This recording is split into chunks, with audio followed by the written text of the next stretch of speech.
Hello mga ka-legit Davercads, panibagong updates kung saan si Tito Sen umalma at nabuking ang ilan sa mga tahasang pananabotahe sa barangay.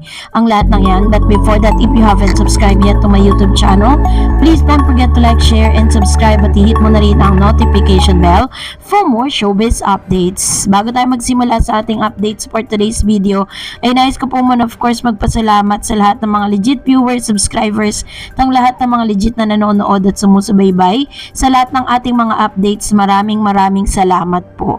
And for today's video, ito na nga dahil meron po kasing isang balita na nakarating kay Tito Sen na talaga namang ito po ay talagang tahasang pananabotahe sa Sugod Bahay Mga Kapatid segment at ilan sa mga episode na meron po dito sa barangay. So dahil po dito, bago po magsimula ang Sugod Bahay Mga Kapatid, ay nagbabala na po itong si Tito Sen dun po sa mga pangyayaring nakakarating po sa kanila. So para lubos nating maunawaan ang lahat ng yan, panoorin po natin ang audio video na ito. Let's watch this. Tawag ng mga nag-register dyan. At alam ko na pumipili kayo ng best design. Meron lang tayong announcement para sa mga barangay. Gusto lang natin ipaliwanag na kapag ang Eat Bulaga ay nagpupunta sa inyo at nagsasabi na merong barangay na bibisitahin, parang paalala lang meron po tayong sinusunod na schedule, yung sugod bahay sa mga barangay. Nagko-coordinate po kami sa mga barangay leaders. Ngayon, mag-ingat lang po sa mga fake news. May nami-make na naman. Merong nami-make. Grabe naman. Nung isang araw, pinagkakalat na doon sa barangay, hindi raw tuloy. Ayo, mga ganon.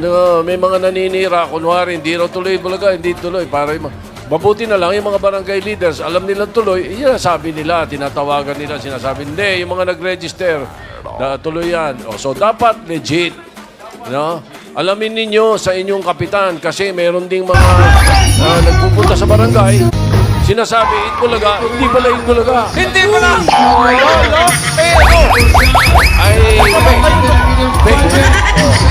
Hindi lang dito sa Metro Manila, pati sa probinsya po, ginagawa at nagsusumbong sa amin. Nandito kasi sasabihin, Eat Bulaga. Tapos di naman pala dadating Eat Bulaga, magagalit sa amin. Ang dadating kung sino-sino lang. Kaya nililinaw lang po namin yan. Isang maliwanag na paninira yan. Basta't sa barangay, i-coordinate nyo sa mga barangay officials nyo kasi doon kami nagko-coordinate para malaman nyo kung totoong Eat Bulaga. Kung legit. May tanong kayo, i-check nyo sa FB page. Pwedeng mag-message po sa FB page ng Eat Bulaga or ng TVJ.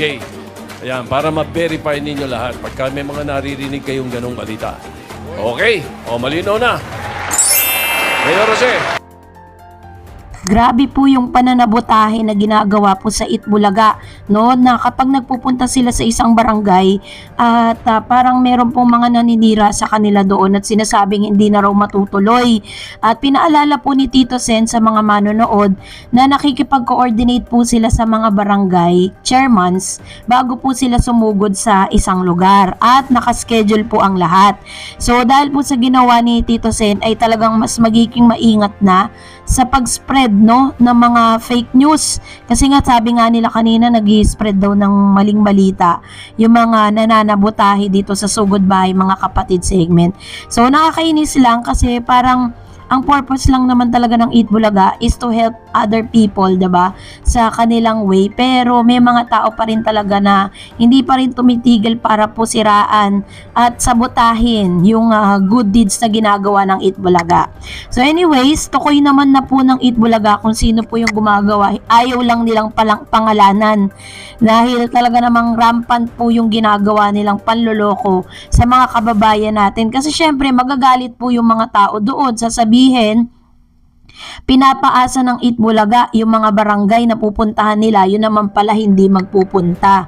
So, ganun po yung ginagawa. Kaya po paalala po sa lahat na kapag meron po tayong ganyang mga nababalitaan, kung sa lugar man ninyo magpapaschedule, kailangan po dumirekta kayo sa mga barangay chairmans po ninyo para sa talagang schedule po ng pagsugod, para hindi po kayo nabibiktima ng fake news. Dahil talagang laganap na po talaga yan ngayon, lalo-lalo na sa social media. And for that, narito naman ang ilan sa mga komento po ninyo patungkol naman sa ating last update. Magbabasa tayo ng ilan sa comments po ninyo. And tignan natin kung ano magiging reaction natin for this. First is sabi ni Shalong 3:11, TB has negligible change and TP has no change but is dropped 2.2%. That's big chunk. Ano yan, magic o natapos na contract ng mga trolls? True. Diba? Kasi diba parang for the longest time nagtataka ang lahat bakit po laging 2%, 2.2% ang baba ng rating ng Itbulaga doon po sa It Showtime. Sunod-sunod po 'yon. Pero but because this nitong dumating po yung araw na kung saan bumalik po sila sa number 1. Thank you, Mr.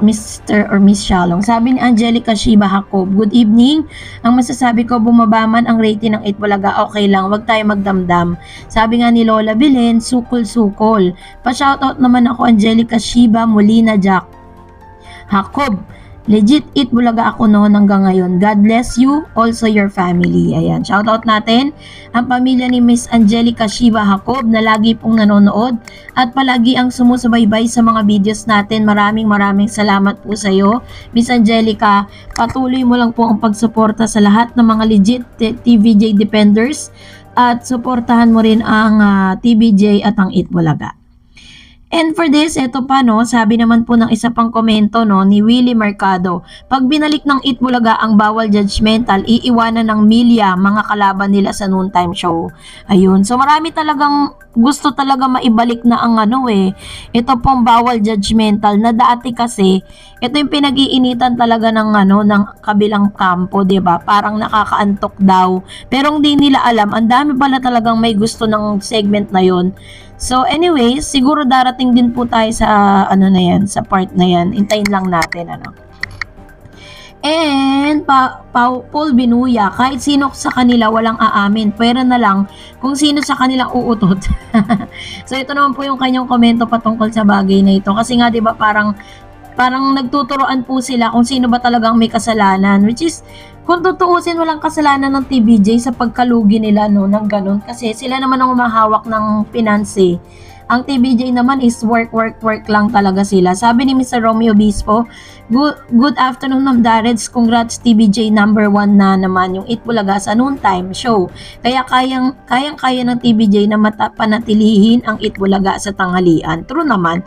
No doubt for this. Talagang for the longest time, hindi naman tatagal yan ng ganyang katagal, 44 years of existence, kung hindi nila kayang pataubin ang lahat ng noontime program. Diba? Marami ng noontime program ang nawala sa ere, pero ang Itbulaga still standing. And that's it for today. For more videos and updates, please don't forget to like and subscribe, and please don't forget to follow my Facebook page, Dareds TV. God bless everyone!